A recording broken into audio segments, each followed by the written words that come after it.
The speedrun prequel, which poses the question, ever wonder how everything you know got its start, while promising that by the time the credits roll, everything will be restored to the factory settings? Rushed as these can feel, they make for a somewhat refreshing change of pace in this era where everything is proposed as the first of an incoming trilogy, with openings for new installments in an expanded universe going forward.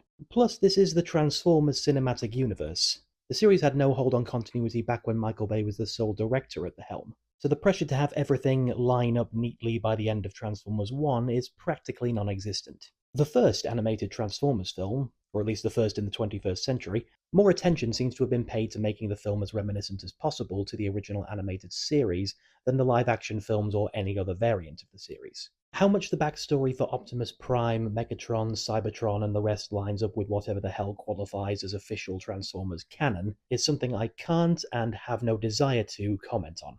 But given that most of the time any film or series offered up new lore dumps introducing new Transformer types, different sizes, alternate transformation rules, attachable sub-robots, obviously out of the incentive to sell more toys, produced irritation in me from a young age for what seemed to be unnecessary complications to the simple enough premise of alien robots that turn into vehicles, I found the origin of everything offered in 1 to be pretty compelling and streamlined enough for anyone to follow, if my Transformers ignorance is anything to go by. Pre-war, and technically post-war Cybertron, is nothing close to dystopian, or at least no more so than our own world in many ways. The planet being energon depleted, resources are stretched too thin across the population with a distressingly close date to total depletion. A harsh class divide dictates the distribution of what resources there are. The ruling benefits are obvious enough. These Transformers are shinier, revel in leisure activities, and emulate the planet's legendary heroes who achieve celebrity status and adoration. The working class Transformers are boxed in, overworked in dangerous circumstances, hanging on to the hope of things improving in the future by flimsy promises from their ruling class, and also they aren't Transformers. Our Proto-Optimus and Megatron, named Orion Pax and D16, do not have cogs that allow them to morph into vehicles. Their designation as miners isn't merely a job description, it's a derogatory term referring to the bodily autonomy that they've been denied. Don't get overly political, it's a feature-length kids' toys commercial.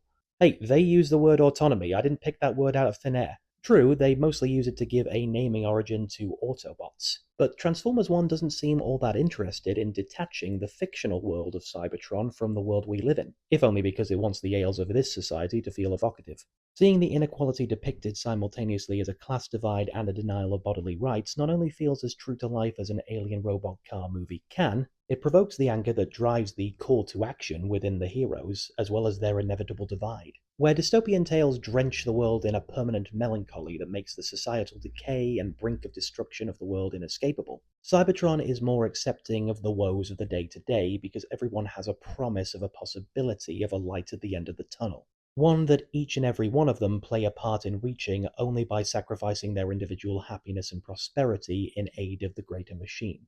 They must accept that only those above them have any real direct power in reaching that light.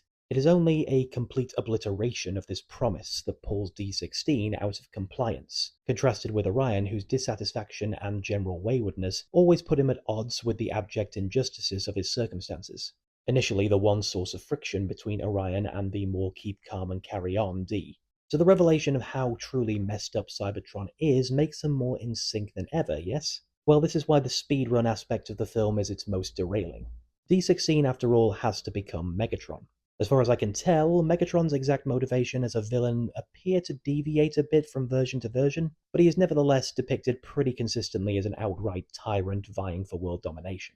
Now, I am of a firm belief that franchise installments should feel no obligation to always line everything up to fit neatly with what came before. Studios and a lot of the fans they cater to, on the other hand, don't share this belief. But you can always see how restrictive it is when it comes to telling new stories.